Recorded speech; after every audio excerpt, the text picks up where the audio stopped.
1558 उड़ीसा का पुरी इलाका मुगल सेना जगन्नाथ मंदिर को तोड़ने के इरादे से आगे बढ़ रही थी। घोड़े सर पर दौड़ रहे थे, तलवारें चमक रही थीं, लेकिन जैसे ही सेना मुख्य गर्भगृह की ओर बढ़ी, एक अजीब सा तूफान उठा। सूरज की रोशनी अचानक गायब हो गई और चारों ओर अंधकार छा गया। फिर सैनिकों ने देखा कि मंदिर के अंदर से तेज रोशनी आ रही है और रोशनी के साथ एक भयानक और डरावनी चीज उनके पास आ रही है। यह दृश्य इतना भयानक था कि कई सैनिक वहीं पर बेहोश हो गए और जो बच गए वो ऐसे भागे मानो उनके सामने मौत खड़ी हो। अब आप सोचिए कि क्या यह सिर्फ एक ऐतिहासिक घटना थी या फिर सच में भगवान जगन्नाथ ने अपने धाम की रक्षा की। पुरी का जगन्नाथ मंदिर एक ऐसा स्थान जो सिर्फ भक्ति का केंद्र नहीं बल्कि अनगिनत रहस्यों की चुप दुनिया है। क्या आपने कभी सोचा है कि क्यों इस मंदिर का ध्वज हमेशा हवा के विपरीत दिशा में उड़ता है और क्यों मंदिर के ऊपर लगे सुदर्शन चक्र हर दिशा से ऐसा लगता है मानो आपको ही देख रहा हो। यहां तक कि प्रसिद्ध किताब भविष्य मलिका में इस मंदिर को लेकर कलयुग की कई भविष्यवाणियां की गई हैं, जो कि सारी की सारी सच हुई हैं। इनमें सबसे प्रसिद्ध है कोविड-19 यानी कि कोरोना की घटना। इस किताब में लिखा गया था कि जब मंदिर का सबसे पुराना पेड़ गिर जाएगा तब एक भयानक महामारी आएगी, और यह पूरी तरह सच भी हुई। यह सिर्फ एक घटना नहीं, ऐसी और भी कई घटनाएं हैं जो सच हुई हैं और सारी आपको चौंका देंगी। इस मंदिर के अंदर ऐसे और भी कई अनसुने और खतरनाक रहस्य छुपे हुए हैं जो आपके होश उड़ा देंगे। और सबसे बड़ा रहस्य है ब्रह्म पदार्थ का, यानी कि श्री कृष्ण का दिल। माना जाता है कि इस मंदिर में श्री कृष्ण का दिल आज भी मौजूद है, जिसे हर 12 साल में पुरानी मूर्ति से निकालकर नई मूर्ति में डाला जाता है, और यह प्रक्रिया काफी महत्वपूर्ण है। इस दौरान अगर कोई श्री कृष्ण के दिल को देख ले तो वह तुरंत मर जाता है, जिसकी कई घटनाएं हमारे सामने आती हैं। पिछले 800 सालों से इस मंदिर का ध्वज हर रोज बदला जाता है और कहा जाता है कि अगर इसे एक भी दिन न बदला गया तो मंदिर को 18 सालों के लिए बंद करना होगा।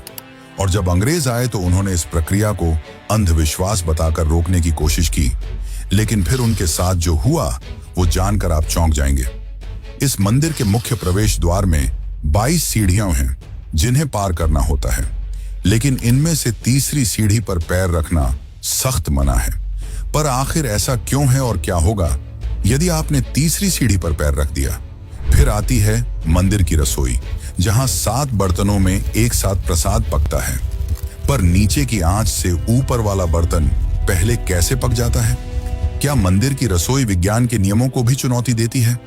ऐसे ही और भी न जाने कितने चौंकाने वाले रहस्य।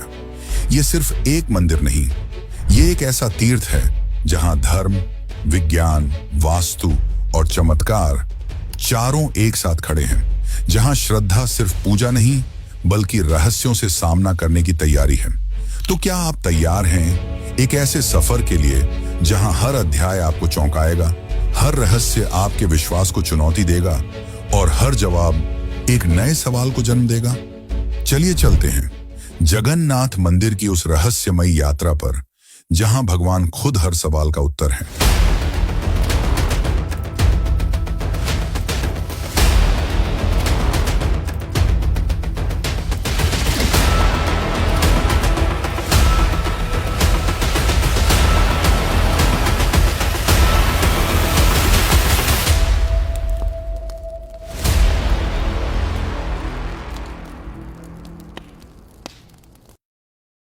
जून 2015 रात को घड़ी में 12 बजते ही पूरे पुरी शहर की बिजली काट दी गई। ये कोई साधारण बिजली कटौती नहीं थी। इस बिजली कटौती का कारण था मंदिर के गर्भगृह में चल रही विचित्र घटना। मंदिर के मुख्य पुजारी इस अंधेरी रात में अपनी आंखों पर पट्टी बांधे और हाथ में एक मोटा दस्ताना पहने हुए अपने हाथों पर एक दिव्य पदार्थ लेकर भगवान की मूर्ति की ओर बढ़ रहे थे। ये कुछ और नहीं, श्री कृष्ण का दिल था, जिसे ब्रह्म पदार्थ भी कहा जाता है।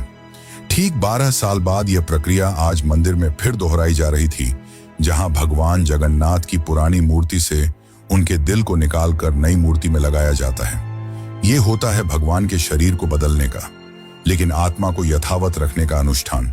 माना जाता है कि यह मंदिर दुनिया का एकमात्र मंदिर है जहां भगवान आज भी जीवित रूप में बसते हैं, और जब उनका शरीर पुराना हो जाता है तो ठीक उसी तरह नया शरीर दिया जाता है जैसे कोई आत्मा नया जन्म लेती है।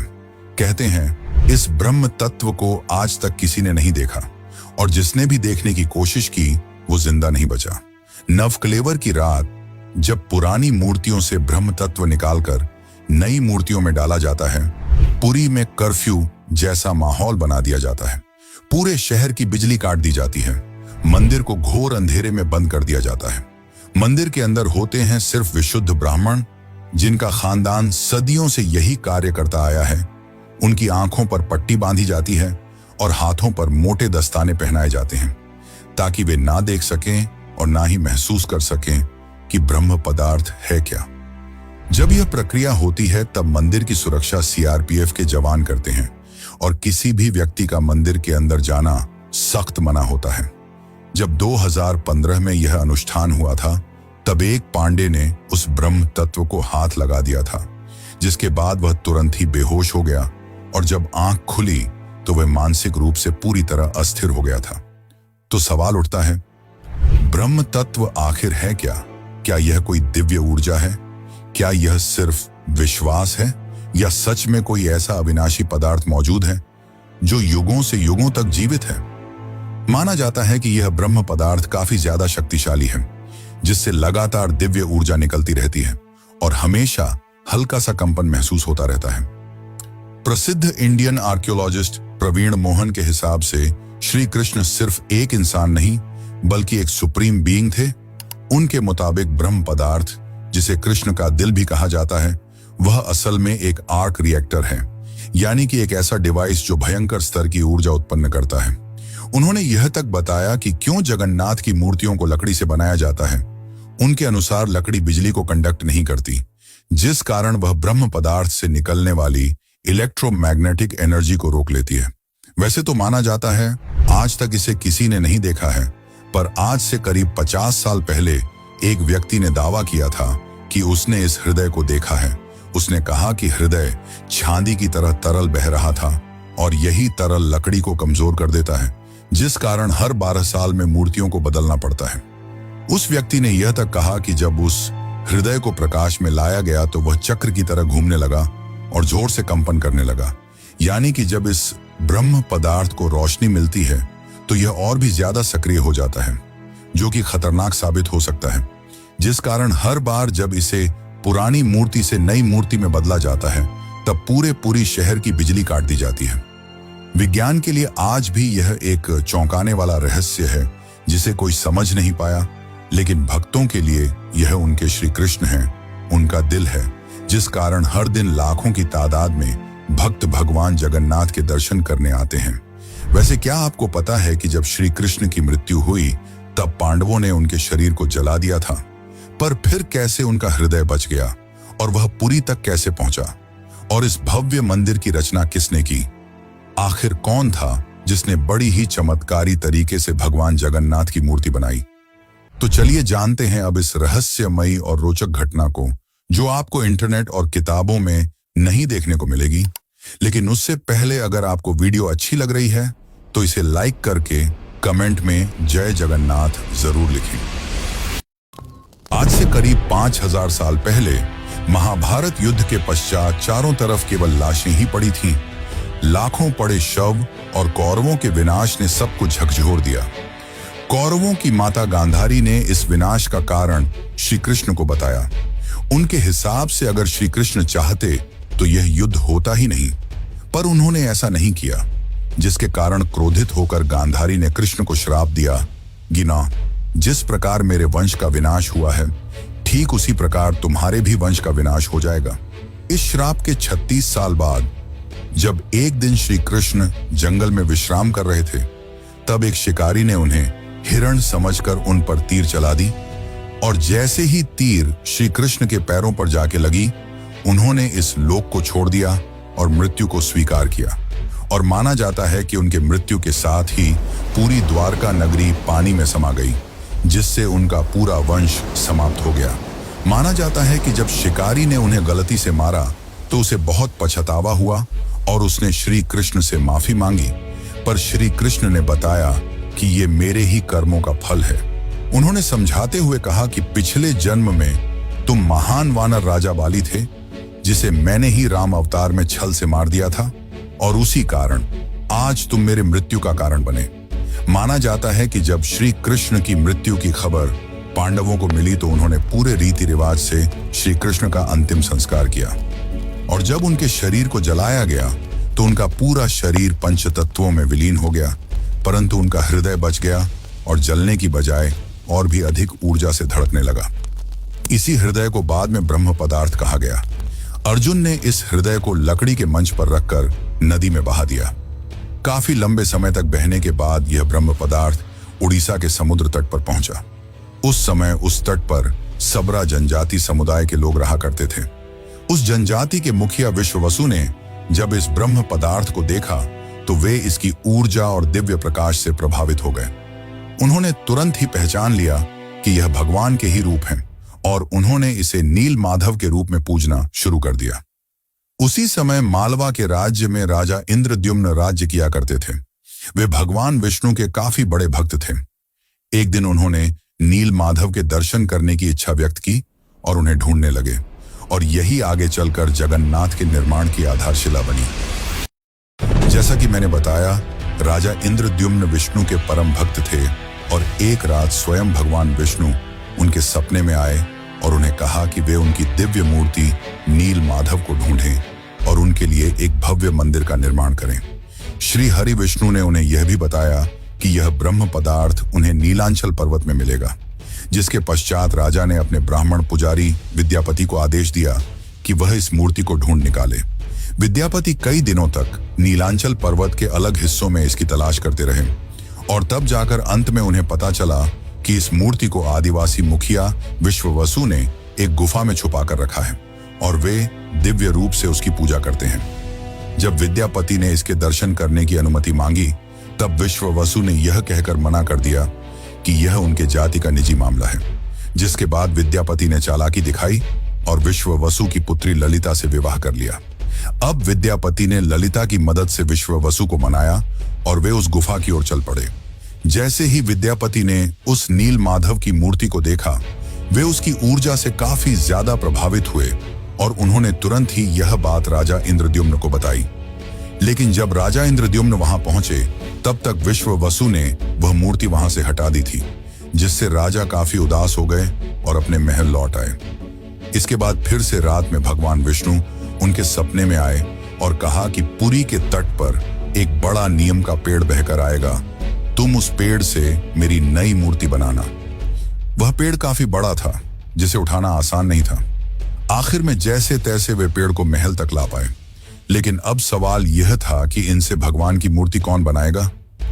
बहुत से कारीगरों ने इस पेड़ से मूर्ति बनाने की कोशिश की, लेकिन सब असफल रहे। उन्होंने कहा कि पेड़ इतना ज्यादा मजबूत है कि हमारे छेनी हथौड़ी का उस पर कोई असर नहीं हो रहा। ये सुनकर राजा काफी परेशान हो गए। तभी एक दिन भगवान विश्वकर्मा एक बूढ़े साधु के रूप में वहां पधारे, और उन्होंने कहा कि वे ये मूर्ति 21 दिनों में बनाकर देंगे। राजा काफी प्रसन्न हुए, पर उस बूढ़े आदमी ने एक शर्त रखी। उसने कहा कि मैं एक कमरे में बंद रहकर 21 दिनों में यह मूर्ति बनाऊंगा, और तब तक कोई भी इस कमरे का न तो दरवाजा खोलेगा और न ही कोई अंदर आएगा। राजा ने उसकी यह शर्त स्वीकार की, और फिर मूर्ति बनाने का कार्य शुरू हुआ। दरवाजा बंद किया गया और कक्ष से छेनी हथौड़ी की आवाजें आने लगीं। लेकिन 15 दिनों बाद अचानक से छेनी हथौड़ी की आवाज आना बंद हो गई। महाराज की रानी गुंडीचा काफी चिंतित हो गईं और महाराज को कहा कि हमें दरवाजा खोलकर देखना चाहिए। शायद वह वृद्ध व्यक्ति भूख और प्यास की वजह से मर तो नहीं गया होगा। राजा ने शुरुआत में तो मना किया, पर बाद में वे इसके लिए मान गए और दरवाजा खोल दिया। लेकिन जब दरवाजा खुला तो सभी हैरान रह गए। वह वृद्ध व्यक्ति गायब हो चुका था और पीछे केवल 3 अधूरी मूर्तियां थीं। राजा को यह देखकर काफी दुख हुआ, क्योंकि उनकी शर्त तोड़ने की वजह से भगवान की मूर्तियां आधी रह गईं। जगन्नाथ भगवान के हाथ और पैर अधूरे थे। बलराम और देवी सुभद्रा की मूर्तियां भी अधूरी थीं। जब राजा मूर्ति के पास गए, तब उन्हें दिल की धड़कन महसूस हुई और मूर्ति के अंदर से एक दिव्य आवाज आई, जिसने राजा को बताया कि श्री कृष्ण का हृदय इस मूर्ति के अंदर है। राजा ने इन मूर्तियों को स्थापित किया और आज यही अधूरी मूर्तियां भगवान जगन्नाथ के रूप में पुरी में पूजी जाती हैं। वैसे दोस्तों, आपको एक बात बता दूं, जो हो रहा है वह पहले ही लिखा जा चुका है और जो लिखा गया है वही होकर रहेगा। ये कोई फिल्मी डायलॉग नहीं, बल्कि पुरी के भक्तों की आस्था और सच्चाई है भविष्य मालिका की। तो चलिए जानते हैं उन भविष्य मालिका की घटनाओं को जो आज सच साबित हो रही हैं। मित्रों, इस मंदिर का इतिहास और वर्तमान एक भविष्यवाणी से जुड़ा हुआ है। भविष्य मालिका एक दिव्य ग्रंथ है जिसे लगभग 500 साल पहले ओडिशा के महान संत आचार्य महाप्रभु अच्युतानंद ने लिखा था। कहा जाता है कि वे पंचसखा यानी भगवान जगन्नाथ के 5 दिव्य सेवकों में से एक थे, जिन्होंने भगवान के आदेश पर कलयुग की कई घटनाओं को पहले ही देख लिया था। यह ग्रंथ ओडिया भाषा में लिखा गया है और इसकी पंक्तियां कविता के रूप में हैं, जैसे किसी गूढ़ रहस्य का संकेत दे रही हूं। आइए हम आपको बताते हैं भविष्य मालिका की कुछ चौंकाने वाली भविष्यवाणियां जो जगन्नाथ मंदिर और कलयुग के अंत से जुड़ी हुई हैं। इस ग्रंथ की सबसे चौंकाने वाली भविष्यवाणी 4 साल पहले काफी ज्यादा वायरल हुई थी, जब लोगों ने दावा किया कि इसमें कोरोना महामारी का वर्णन भी है। नाना रोग आसीबा, गोटे बड़ा व्याधि, लोका घरे रहीबे, बाहर कुना जीबा, अर्थात अनेकों रोग आएंगे, एक बड़ा रोग फैलेगा, लोग घरों में बंद रहेंगे, बाहर नहीं निकल पाएंगे।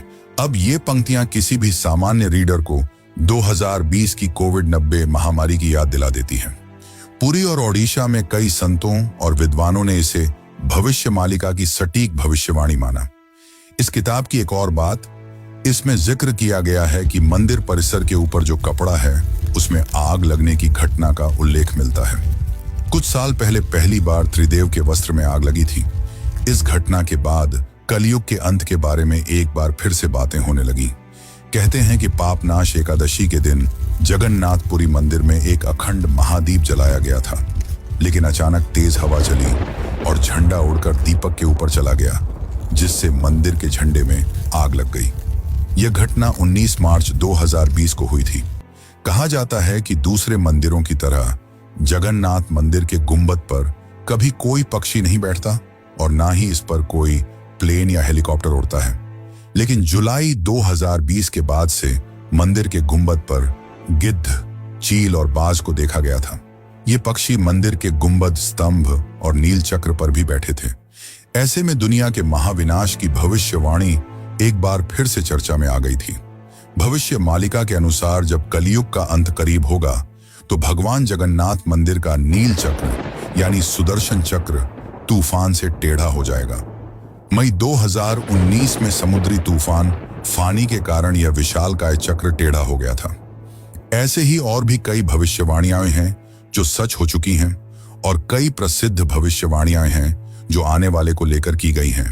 3 रथ यात्राएं एक साथ रुकेंगी, नदियां उल्टी दिशा में बहेंगी, ब्रह्म तत्व मंदिर से गायब हो जाएगा और फिर में अंत में आएंगे भगवान के आखिरी अवतार कल की। अब दोस्तों, आप ही सोचिए कि क्या यह महज संयोग है या सच में आचार्य अच्युतानंद को भविष्यदर्शी शक्तियां प्राप्त थीं। अगर उन्होंने आज से सैकड़ों साल पहले ऐसी बातें लिख दी जो अब सच हो रही हैं, तो क्या हमें उनकी बाकी भविष्यवाणियों को भी गंभीरता से लेना चाहिए? भविष्य मालिका कोई साधारण ग्रंथ नहीं, बल्कि वो कायनात का रोड मैप है जिसे बस समझने की जरूरत है। वैसे आपकी जानकारी के लिए बता दूं कि सन 1558 में मुगल सेना ने मंदिर को तोड़ने की कोशिश की। फिर उनके साथ जो हुआ वो चौंकाने वाला था और इस घटना को पहले ही भविष्य मालिका में लिख दिया गया था। और साथ ही भविष्य मालिका में अंग्रेजों को लेकर भी यह कहा गया था कि गोरे आएंगे और मंदिर को बंद कराने की कोशिश करेंगे। तो चलिए अब जानते हैं कि जब मुगल सेना ने मंदिर पर आक्रमण किया तो क्या हुआ और कैसे ब्रिटिशर्स ने भक्तों की श्रद्धा को अंधविश्वास बताकर मंदिर को बंद करने की कोशिश की। लेकिन उससे पहले चैनल को सब्सक्राइब जरूर कर लें। यह आपके लिए तो फ्री है, पर इससे हमारी काफी मदद हो जाती है। सन 1558 उड़ीसा के पुरी इलाके में घना अंधकार छाया हुआ था। पर वो अंधकार आसमान में नहीं, लोगों के मन में था, क्योंकि इस बार कोई साधारण लुटेरा नहीं, मुगल सेना खुद मंदिर को गिराने के इरादे से आ रही थी। कला पहाड़ नाम का अफगान जनरल, जो तब बंगाल का गवर्नर था, उसकी क्रूरता इतनी बदनाम थी कि उसका नाम सुनकर ही लोग कांप उठते थे। कहा जाता है कि वो सनातन धर्म और मंदिरों से विशेष नफरत रखता था। उस दिन उसकी फौज पूरी ताकत के साथ पुरी की ओर बढ़ी। घोड़े सर पर दौड़ रहे थे, तलवारें लहराई जा रही थीं और मंदिर की शांति में एक भयंकर आंधी की आहट आने लगी। जैसे ही सैनिक मुख्य गर्भगृह की ओर बढ़े, अचानक मौसम बदल गया। तेज हवाएं चलने लगीं, आकाश काला पड़ गया, सूरज की रोशनी एकदम गायब हो गई और मंदिर के चारों ओर एक रहस्यमयी घना अंधेरा छा गया। मंदिर के भीतर से एक चमकती हुई रोशनी निकली, जो किसी इंसान की नहीं थी। ये रोशनी जैसे ही बाहर आई, पूरा मैदान एकाएक शांत हो गया। सैनिकों में अफरा तफरी मच गई, कुछ बेहोश हो गए, कुछ उल्टा भागने लगे। बिना एक भी तलवार चले कला पहाड़ की पूरी फौज पीछे हट गई। आज भी पुरी की लोक कथाओं में यह कथा सुनाई जाती है कि जब भगवान की मर्यादा पर वार होता है तो वो खुद प्रकट होकर अपने धाम की रक्षा करते हैं। अब दूसरी घटना की बात करते हैं, जो है अंग्रेजों का विरोध और रथ यात्रा का संघर्ष।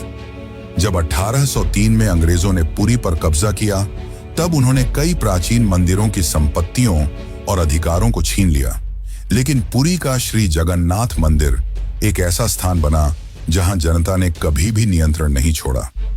ब्रिटिश अधिकारियों को मंदिर की अलौकिक घटनाएं और भक्तों की श्रद्धा समझ नहीं आती थी, इसीलिए उन्होंने इन्हें सुपरस्टिशन कहकर मजाक बनाना शुरू कर दिया।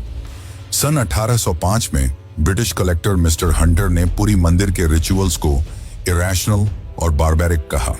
बात तब और बिगड़ी जब सन 166 में ब्रिटिश प्रशासन ने पुरी की रथ यात्रा को बंद करवाने की साजिश रची। उन्होंने यह तर्क दिया कि रथ यात्रा के दौरान भीड़ अनियंत्रित हो जाती है और यह प्रशासनिक खतरा है। पर यह फैसला पूरे उड़ीसा में जन आंदोलन का कारण बन गया। लाखों लोग सड़कों पर उतर आए, मठों, आचार्यों और गांवों ने खुलकर विरोध किया। रथ यात्रा का रथ निर्माण कार्य लोगों ने खुद शुरू कर दिया, यह कहते हुए कि अगर भगवान नहीं चलेंगे तो हम भी नहीं चलेंगे। इस जनता के दबाव और आक्रोश के चलते ब्रिटिश सरकार को पीछे हटना पड़ा और 1964 में फिर से रथ यात्रा की अनुमति दी गई। इसके बाद अंग्रेजों ने कभी पुरी मंदिर के अंदरूनी मामलों में दखल नहीं दिया। अब चलिए आपको बताते हैं जगन्नाथ की तीसरी सीढ़ी का रहस्य, जिसे यमलोक का द्वार भी कहा जाता है। वैसे तो इस मंदिर में 22 सीढ़ियां हैं, पर सबसे खास है तीसरी सीढ़ी, क्योंकि इसमें पैर रखना उचित नहीं माना जाता। धार्मिक कथाओं के अनुसार इस तीसरी सीढ़ी को यमशिला कहा जाता है और कहा जाता है कि जो भी मनुष्य इस तीसरी सीढ़ी पर पैर रखता है उसके पुण्य शून्य हो जाते हैं और उसे यमलोक जाना पड़ता है। दरअसल एक बार यमराज जी भगवान जगन्नाथ के पास पहुंचे और उनसे कहा कि भगवान, भक्त जैसे ही आपके दर्शन करते हैं उनके सारे पाप मिट जाते हैं, और अगर ऐसा ही चलता रहा तो सभी व्यक्ति जगन्नाथपुरी के दर्शन करके पापों से मुक्त हो जाएंगे, जिससे यमलोक में कोई नहीं आएगा। तब भगवान जगन्नाथ ने कहा कि तुम इस मंदिर की तीसरी सीढ़ी पर अपना स्थान ग्रहण कर लो, और जो भी इस मंदिर की तीसरी सीढ़ी पर पैर रखेगा उसके पुण्य शून्य हो जाएंगे और उसे यमलोक जाना पड़ेगा। और तभी से इस सीढ़ी को यमशिला कहा जाता है, क्योंकि इसमें यम का वास है। अब अगर हम पुरी मंदिर के ऊपर लगे सुदर्शन चक्र की बात करें तो देखने वालों ने यह दावा किया है कि इस सुदर्शन चक्र को आप मंदिर के किसी भी कोने से देखोगे तो ऐसा लगेगा मानो आपको ही देख रहा हो। मतलब इससे जिस भी दिशा से देखो ये सामने की ओर ही दिखता है।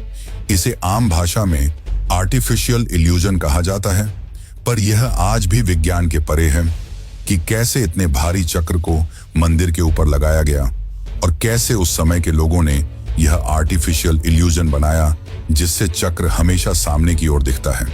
इसे आज भी विज्ञान नहीं समझ पाया, पर भक्तों के अनुसार यह श्री कृष्ण का चक्र है जिसे उन्होंने इस दुनिया की रक्षा के लिए इस मंदिर में स्थापित किया है। और भविष्य मालिका की एक और पंक्ति के हिसाब से जब यह मंदिर समुद्र के अंदर समा जाएगा तब कलयुग अपने अंतिम चरण पर होगा और तब आएंगे विष्णु के आखिरी अवतार कल्कि। अब जानते हैं पुरी के रसोई घर के बारे में। जगन्नाथ पुरी का रसोई घर दुनिया की सबसे बड़ी और सबसे रहस्यमयी रसोई है, जिसके अनोखे तथ्य और परंपरा भक्तों को आश्चर्यचकित कर देती है। और रसोई का सबसे बड़ा रहस्य यह है कि यहाँ भोजन 7 मिट्टी के बर्तनों में बनाया जाता है और हर एक बर्तन को एक के ऊपर एक रखा जाता है। और स्वाभाविक है कि सबसे नीचे के बर्तन में ज्यादा आंच आ रही है तो उसे सबसे पहले पकना चाहिए, लेकिन पुरी में ऐसा नहीं होता। ये चौंकाने वाली बात है कि 7 बर्तनों में जो सबसे ऊपर होता है उसका खाना पहले पकता है, जो विज्ञान के सारे तथ्यों को गलत साबित करता है। यहाँ भोजन बनाने का कार्य केवल सेवायत ब्राह्मणों द्वारा किया जाता है और किसी भी बाहरी व्यक्ति को इसमें प्रवेश की अनुमति नहीं होती। इस पवित्र रसोई में किसी प्रकार के आधुनिक ईंधन या गैस का उपयोग नहीं किया जाता, बल्कि केवल लकड़ी के चूल्हे पर पारंपरिक विधि से प्रसाद बनाया जाता है। पुरी मंदिर में रोजाना लगभग 50,000 से 2 लाख लोगों तक को महाप्रसाद बांटा जाता है। लेकिन चमत्कार देखो, कभी भी खाना बर्बाद नहीं होता और कभी भी कम नहीं पड़ता। मान्यता है कि मां लक्ष्मी स्वयं प्रतिदिन रसोई में आती हैं और रसोई के सेवकों को अंतः प्रेरणा देती हैं कि आज कितनों के लिए प्रसाद तैयार करना है। यह सिर्फ परंपरा नहीं, सदियों से चलती लीला है, जिसे आज तक कोई इंसानी गणित नहीं समझ पाया। एक और चौंकाने वाली बात तो यह है कि इतने बड़े किचन में, जहां 500 से ज्यादा रसोइये और सेवक काम करते हैं, जहां हर दिन सैकड़ों क्विंटल अनाज, सब्जियां और मसाले इस्तेमाल होते हैं, वहां न कोई बदबू होती है, न ही कोई मक्खी। कहा जाता है कि यह अग्निदेव और माता लक्ष्मी की कृपा है, जो इस रसोई को हर प्रकार की अशुद्धि से दूर रखती है। 18वीं सदी में मराठा शासनकाल के दौरान एक बार एक अधिकारी ने रसोई के चमत्कार को अंधविश्वास बताते हुए जानबूझकर बर्तनों की संख्या बदलने का आदेश दिया। लेकिन इसके बावजूद उस दिन भी पुरी में महाप्रसाद एकदम सटीक बना, न एक दाना कम, न एक दाना ज्यादा। इसके बाद अधिकारी ने रसोई में दोबारा हस्तक्षेप न करने की कसम खा ली। वैसे तो दोस्तों, ऐसे और भी कई चौंकाने वाले रहस्य हैं, पर उन्हें एक ही वीडियो में बता पाना नामुमकिन है। इसलिए चलिए चलते हैं आखिरी अध्याय की ओर। लेकिन उससे पहले, अगर आपको यह डॉक्यूमेंट्री अच्छी लग रही है तो कमेंट में जय जगन्नाथ जरूर लिखें। कभी कभी जीवन में कुछ चीजें ऐसी होती हैं जिन्हें न तर्क से समझा जा सकता है और न ही विज्ञान से परखा जा सकता है। पुरी के श्री जगन्नाथ मंदिर का हर पत्थर, हर कोना हमें एक ऐसी दुनिया में ले जाता है जहां भक्ति और बुद्धि, विज्ञान और विश्वास, संघर्ष और समाधान सब एक साथ चलते हैं। जगन्नाथ केवल भगवान नहीं, एक चेतना है जो हमें यह सिखाते हैं कि जब विज्ञान चुप हो जाए तो श्रद्धा बोलती है। तो अब सवाल यह है, क्या यह सब केवल संयोग है या कहीं ना कहीं कोई ऐसी शक्ति है जो इन सबको संचालित कर रही है? आप क्या मानते हैं? क्या आपने कभी इन रहस्यों को खुद महसूस किया है? अगर हाँ, तो यह वीडियो सिर्फ जानकारी नहीं, बल्कि आपकी अपनी यात्रा है, श्रद्धा से रहस्य तक। और ऐसी ही एक यात्रा है केदारनाथ धाम की, जो जगन्नाथ की तरह ही 4 धामों में से एक है। और अगर आप केदारनाथ धाम की यात्रा पर चलना चाहते हैं तो यह वीडियो जरूर देखें। धन्यवाद।